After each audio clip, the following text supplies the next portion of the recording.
sa mga naglalayong lumaan, sa mga katigulangan, sa mga haptong, sa kapatanunan, labi na sa mga kabataan, daghan kaayong salamat kaninyong tanan.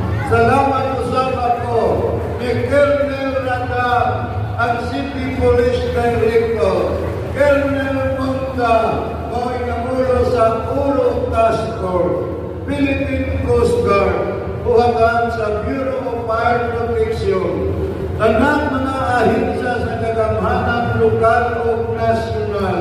Salamat kaayo na nakapatunay kita sa atong kahusay o kalinaw na magmalampuson malipayon ang kasaulugan sa kapistahan.